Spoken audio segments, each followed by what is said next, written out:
tiem vadiem esot tā, ka, protams, tad neviens elektriķis nesaprotīs, kas ir kas. Ja te, piemēram, kaut kur tas vārds aiziet, tad mājā tur kaut kāda problēma, kaut kāda nav elektrība, tā viņi nemeklē to vainu, bet no šitā stāba atkal novelk jaunu vadu, tur nākamo. Nu, kurš tas spēs atrast, kurš tur vads vainīgs? Novelk jaunu un viss kārtībā. Tipiska riktīga Albāņu ieliņa. Maza māja, liela māja, tāda māja, 1 stāv, 2 stāv, 7, 9, viss, ņēgu, raibraips, viss. Nu, uz to pusi tas pats. Maza māja, liela māja, viena tāda, otra tāda. Viss visādas. Šitad nozīmē, ka pārdod. Nu, nav nemaz tik švakā stāvoklī tā māja. Kad numurs ir, var zvanīt un nopirkt. Māja kā māja, uztaisīt par feinu. Ja es dzīvotu Albānijā, man būtu jāsēž parkā. Šitā ļoti daudzās vietās notiek sēdēšana parkā. Albānijā ļoti labs pasts, baigo prieku izraisīt, smaidas izraisīt daudz. Es iegaidu pastu nodaļā un staigāju un dīdos un nekā nav. Ne tur plauktos, ne pie sienām, nekur nav nekāda paskartīta, ko var nopirkt. Nu, dīdos tur. Un tur tā sieviete sēž. Viņa saka, viņa man rāda, beidz dīdīties nāk šurp. Viņa saprata, ka man vajag paskart. Nu, un iedomām paskarti, uzlipinājām marciņu, samaksājām visu. Nu, un tad redzēs, kurš būs ātrāk mājās, es vai tā paskarti. Viss baigi labi. Nu, re, kāds pēns krustojums. Redz. Nu, interesanti.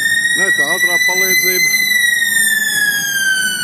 Nekādas problēmas viņai nebija, izbraukt cauri ļoti labi. Bet tā kustība ir diezgan tā neko. Bet mēs jau kā veci šoferi mierīgi te izbraukt, ne? Veci šoferi. Varbūt kādreiz izdosies pamēģināt, kā ir braukāt pa šitādiem krustojumiem.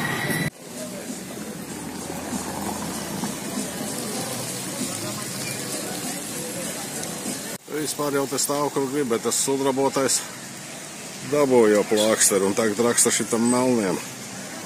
Te vienkārši cits noliek uz gājēju pārējais, ieslēdz avarīgs un ieiet, nezinu, valūtas maiņas punktā.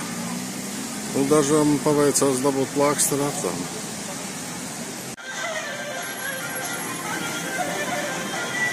Tādi veikali. Neko nevar saprast, kas kur kas. Bet tu ej un skaties.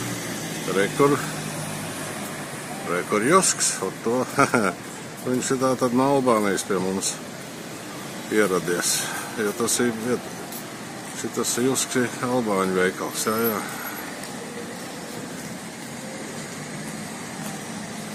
Pilsētas autobusu pietur, protams, nav kaut kāds autobusu numurs, ne saraksts kaut kāds nekāds. Nu, es zinu, ka man būs autobus tas, kas man vajadzīgs. Un īstenībā man jau nebūtu arī vieglāk un patīkamāk gaidīt, ja tur būtu tas saraksts. Nu, cikos viņš būs, kā tur saka Melnkalnē. Un te Albāņā stāv un gaida, ka viņš būs, tad viņš būs. Nu, es arī stāvēšu un gaidīšu. Un ja es redzētu sarakstā, ka jāgaida pusstundu, tad man jau nepaliktu vieglāk. Nu, tagad arī varbūt jāgaida pusstundu. Varbūt pēc 2 minūtēm.